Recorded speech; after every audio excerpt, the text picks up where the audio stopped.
ஓம் சாய்ராம். ஸ்ரீகடி தெய்வம். அத்தியாயம் 35. நல்ல அறுவடை. தட்சணை பெறுதல். மாறுபட்ட கருத்துகள். இவ்வத்தியாயம் உதியின் மகத்துவத்தை பற்றிய தொடர்ச்சியே ஆகும். ஆன்மீக தொடர்பான விஷயங்களில் மத தொடர்பான எண்ணங்கள் குறுக்கிடுகையில் அவை நமது ஆன்மீக முன்னேற்றத்திற்கு பெரும் தடையாய் இருக்கின்றன.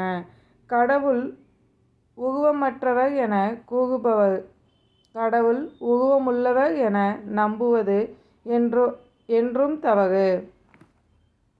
அது ஒரு மாயத் தோற்றமே என்றும் ஞானிகளும் மனிதர்களே என்றும் கூறுகிறார்கள். பின் ஞானிகளை வணங்குவதும் தட்சணை வழங்குவதும் ஏன்? மற்ற மதத்தினைச் சேர்ந்தவர்களும் எதிர்ப்புகளை எழுப்பி விட்ட மற்ற ஞானிகள் முன் ஏன் தலை வணங்க வேண்டும்?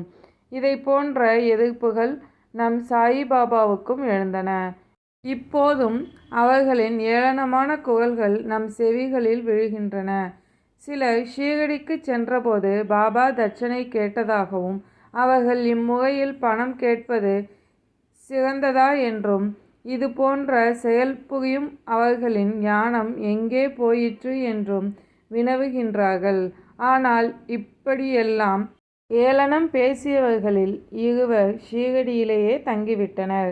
அவர்களை பற்றிய 2 சம்பவங்களையும் இங்கு காணலாம். எனது தந்தையின் குரல். கடவுளை உருவமற்ற நிலையில் வழிபடுபவர் காக்கா மகாஜனியின் நண்பர். உருவ வழிபாட்டினை எதிர்க்கக்கூடியவர்.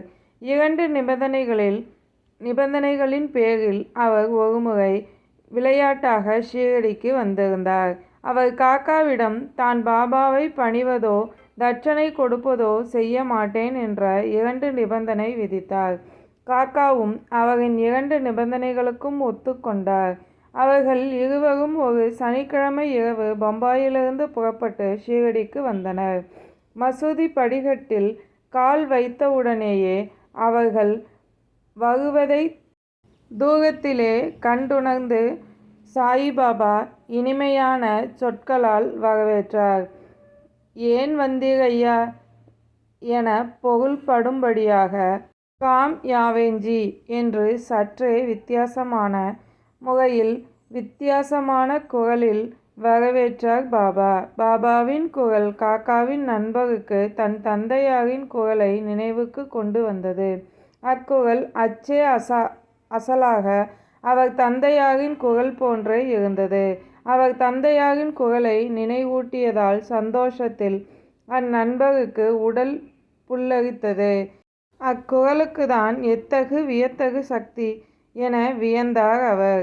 இது என் தந்தையின் குரல் தான், ஐயமில்லை என்பதை உணர்ந்த நண்பர் உடனே மேலே சென்று பாபாவின் பாதங்களில் தலையை வைத்து வணங்கினார். பின்னர் பாபா 2 முறை தட்சணை கேட்டார். காலையில் ஒரு முறையும் மாலையில் அவர் விடைபெறும்போது ஒரு முறையும் தட்சணை காக்காவிடம் மட்டுமே கேட்டார். ஆனால் அவர் நண்பரிடம் கேட்கவில்லை. நண்பர் காக்காவின் காதில் ஏதோ கிசுகிசுத்தார். பாபா உன்னிடம் மட்டுமே 2 முறை தட்சணை கேட்கிறார். உன் அருகில்தான் நான் இருக்கிறேன். என்னிடம் பாபா தட்சணை ஏதும் கேட்கவில்லை. என்னை பாபா புறக்கணிக்கிறாரோ என்று கேட்டார் தன் நண்பர் காக்காவிடம். பாபா காக்காவிடம் உன் நண்பர் என்ன முணுமுணுக்கிறார் என்று கேட்டார். அப்போது அவர் பாபாவிடம் நான் தங்களுக்கு தட்சணை ஏதும் கொடுக்கலாமா என்று கேட்டார்.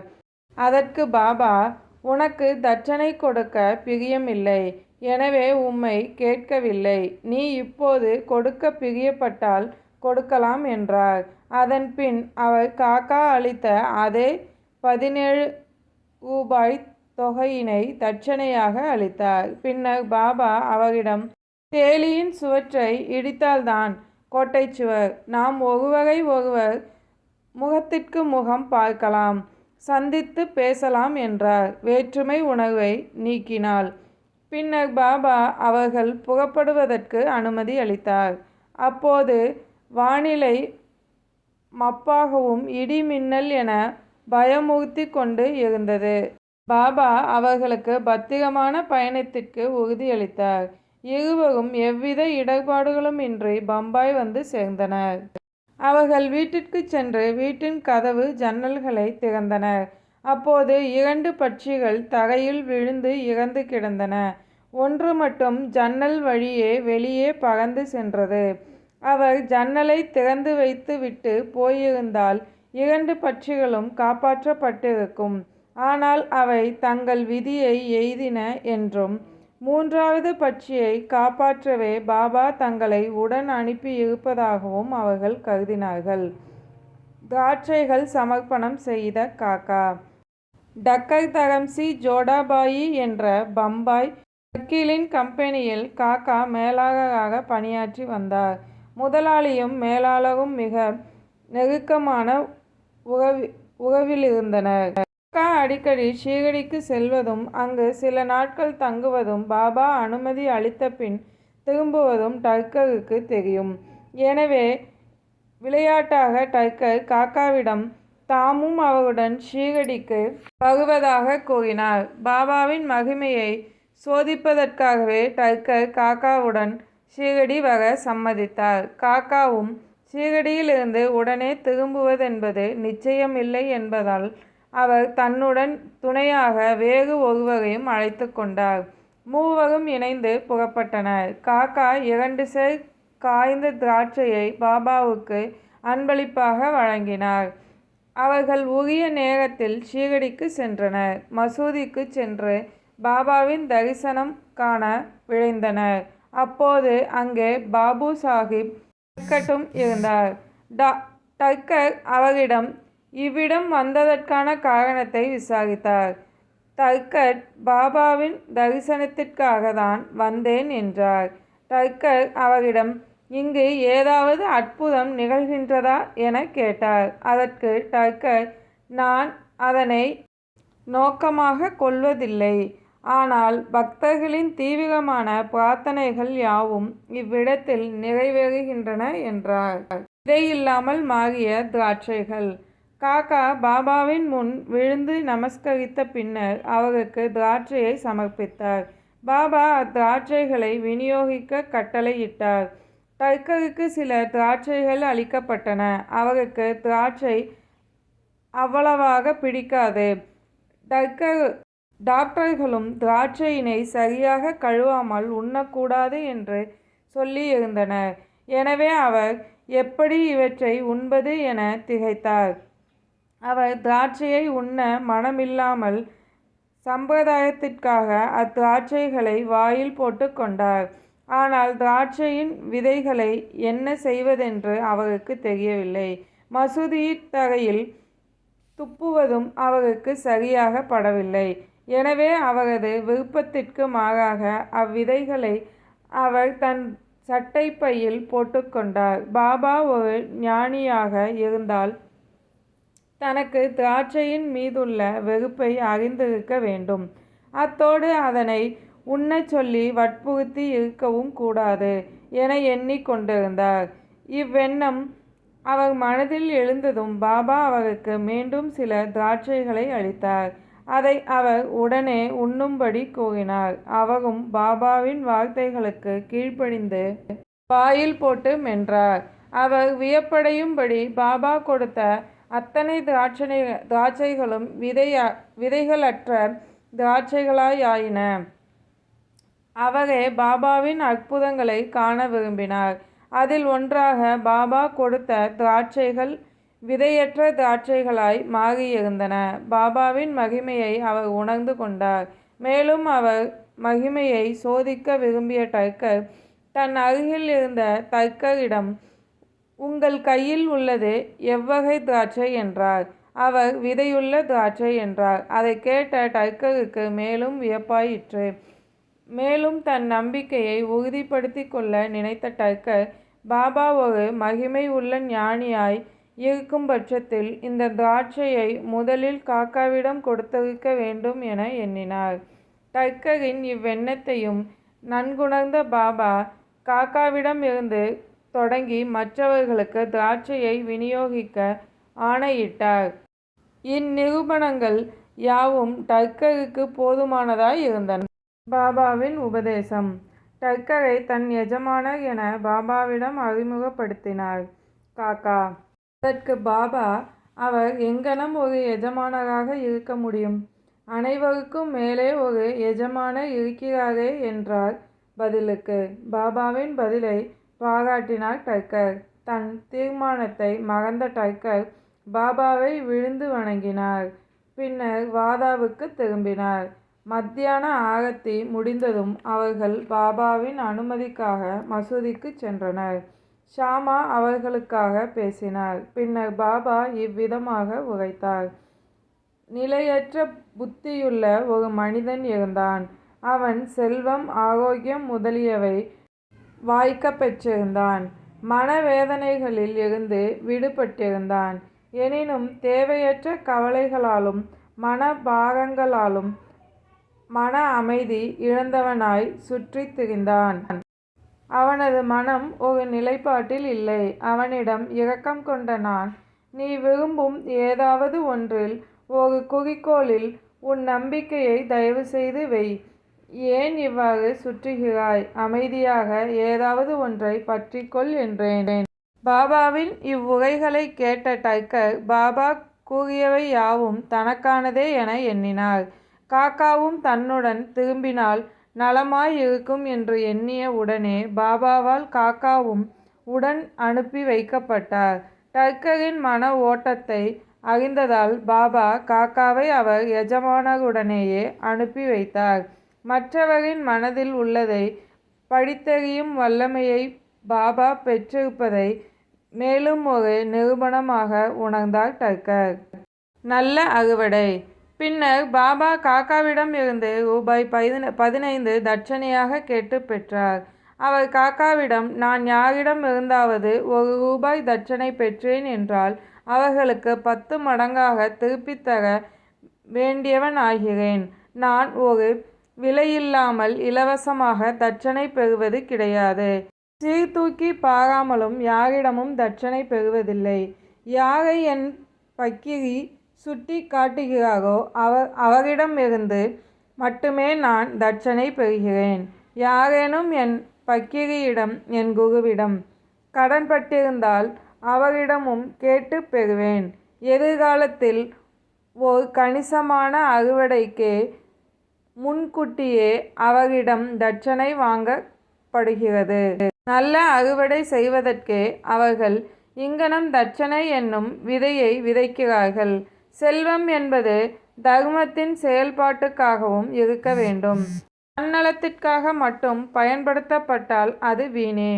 நீ அதனை ஏற்கனவே கொண்டிருந்தால் ஒழிய தற்போது அதனை பெற முடியாது. எனவே பெறுவதற்கு மிக சிறந்த வழி கொடுத்தலேயாகும். தட்சணை கொடுத்தல் வைராக்கியத்தை வளர்க்கிறது. அதன் மூலம் பக்தி, ஞானம் இவற்றை விருத்தி செய்கிறது. ஒன்றை கொடுத்தும் 10ஆக திரும்பிப் பெறுங்கள். பாபாவிடம் இம்மொழிகளை கேட்டதும் தனது தீர்மானத்தை மறந்தவராய் டக்கர் தாமாகவே ரூபாய் 15 பாபாவின் கைகளில் கொடுத்தார். அவரது பாபாவை பற்றி எல்லா ஐயங்களும் தீர்ந்தன. பலவற்றை அவர் கற்றுக்கொண்டார். அதனால் அவர் ஷீரடிக்கு வந்ததன் நன்மையை உணர்ந்தார். பாபாவின் தனித்துவம். இத்தகையோர்களை கையாள்வதில் பாபாவின் தனித்துவம் வித்தியாசமானது. அவர் எவற்றை செய்தாலும் அவர் எதிலும் சாகாதவராகவே இருந்தார். அவர் யாரும் தலை வணங்கினாலும் தலை வணங்காவிட்டாலும் தட்சணை கொடுத்தாலும் கொடுக்காவிட்டாலும் அவருக்கு எல்லாமும் ஒன்றே. அவர் யாரையும் அவமதித்ததில்லை. தம்மை பிறர் வணங்குவதால் அவர் மகிழ்ந்ததும் இல்லை. பிறர் தம்மை வணங்காததால் அவர் பாதிக்கப்பட்டதும் இல்லை. அவர் மாறுபட்ட இருமைகளை கடந்தவர். இன்பம், துன்பம்.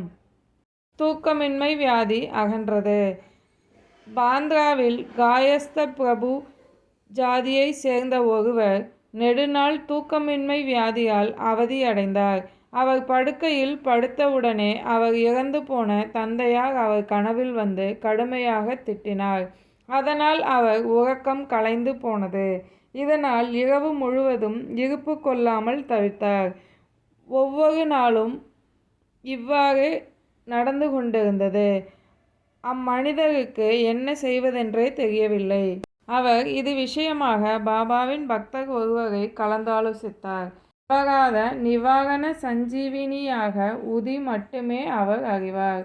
அவர் உடனே தன்னிடம் இருந்த உதியில் சிறிது நெற்றியில் பூசி கொள்ளும்படியும் அவ்வித பொட்டலத்தை தலையணைக்கடியில் வைத்து கொள்ளும்படியும் கூறினார். இந்த சிகிச்சையை அவர் செய்து பார்த்தார். அவர் பெரு வியப்பும் மகிழ்வும் அடையும் விதத்தில் அவருக்கு நல்ல உறக்கம் ஏற்பட்டது. அதற்கு பிறகு அவருக்கு எவ்வித தொந்தரவும் இல்லை. இச்சிகிச்சையை அவர் தொடர்ந்து பின்பற்றினார். தன் தலையணைக்கருகில் பாபாவின் படத்தை தொங்கவிட்ட அவர் தினந்தோறும் வழிபடத் தொடங்கினார். அப்படத்திற்கு வியாழக்கிழமைகளில் பூமாலை, நிவேத்தியம் முதலியவற்றை சமர்ப்பித்து பூஜை செய்தார். பின்னர் அவர் பரிபூரண குணமடைந்தார். பாலாஜி பாட்டீல் நெவேஸ்கரின் சமர்ப்பணம்.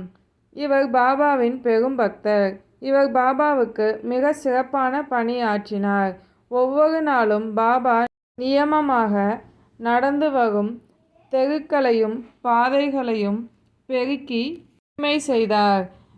பின்னர் இப்பணியை ராதாகிருஷ்ண மாயி என்ற மாதுவும் பின்னர் அப்துல் என்பவராலும் சிறப்பாக இப்பணி செய்யப்பட்டது. ஒவ்வொரு ஆண்டும் பாலாஜி கோதுமை அறுவடை செய்யும் நேரங்களில் அனைத்தையும் பாபாவிடம் முதலில் சமர்ப்பித்து விடுவார். மீதமாக பாபா அளித்தவற்றை வைத்து குடும்ப செலவுகளை சமாளிப்பார்.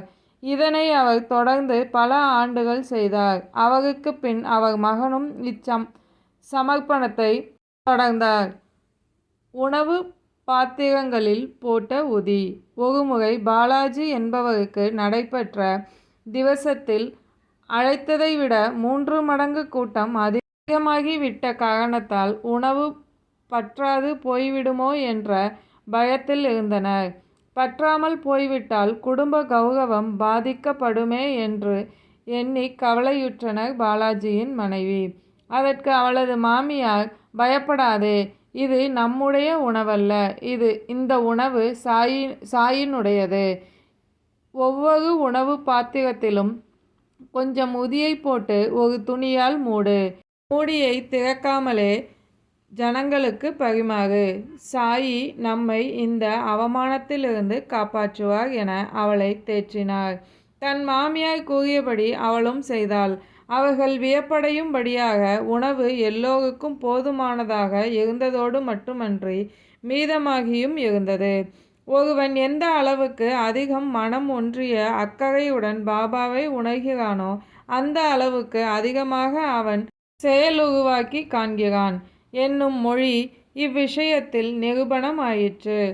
மற்றுமோர் சம்பவம். பாபாவின் பெரிய பக்தரான சௌகுல் என்பவர் இதை போன்ற ஒரு நிகழ்ச்சியை என்னிடம் கூறினார். ஒருமுறை அகமத் நகர் ஜில்லாவில் உள்ள கர்ஜத்தில் ஒரு பூஜை திருவிழாவும் பொதுஜன விருந்தும் நடந்தது. விருந்துக்கு அழைத்ததைப் போல 5 மடங்கு பேர் வந்துவிட்டனர். அவர்கள் அனைவருக்கும் உணவு அளிக்கப்பட்டது. பாபாவின் அருளால் அனைவரும் வியக்கும் வண்ணம் பற்றாக்குறை ஏதுமின்றி அனைவருக்கும் போதுமானதாய் அவ்வுணவு இருந்தது. பாபாவின் மகிமை என மக்கள் உணர்ந்தனர்.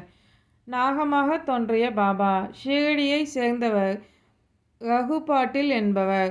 அவர் நெவாஸை சேர்ந்த பாலாஜி பாட்டீல் என்பவரை சந்திக்கச் சென்றார்.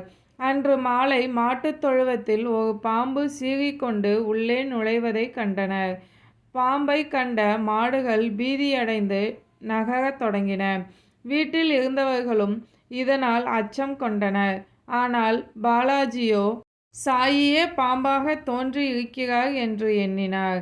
அவர் பாம்பை கண்டு துளியும் அச்சம் கொள்ளாமல் ஒரு கிண்ணத்தில் பாலை கொண்டு வந்து பாம்பின் முன் வைத்தார். அந்த பாம்பை பார்த்து, பாபா, ஏன் சப்தமிடுகிறீர்கள்? ஏன் எங்களை பயமுறுத்த விரும்புகிறீர்கள்? இந்த கிண்ணத்தில் உள்ள பாலை அமைதியாக அருந்துங்கள். என்றவராய் அப்பாம்பின் அருகில் குழப்பம் ஏதுமின்றி அமர்ந்தார். மற்றவர்கள் பீதி அடைந்தனர். அவர்களுக்கு என்ன செய்வதென்றே தெரியவில்லை. சிறிது நேரத்தில் பாம்பு தானாக மறைந்து போய் விட்டது. அது எங்கும் காணப்படவில்லை. பாலாஜிக்கு 2 மனைவிகளும் சில குழந்தைகளும் இருந்தனர். அவர்கள் சில சமயம் மெவாசிலிருந்து பாபாவின் தரிசனத்திற்காக ஷீரடிக்கு வருவர். அப்போது பாபா சேலையும் மற்ற உடைகளும் வாங்கி அவர்களை தம் ஆசியுடன் அவர்களுக்கு அளிப்பார். ஓம் சாய்ராம். சாயின் வார்த்தைகள் மீது நம்பிக்கை வைப்போம்.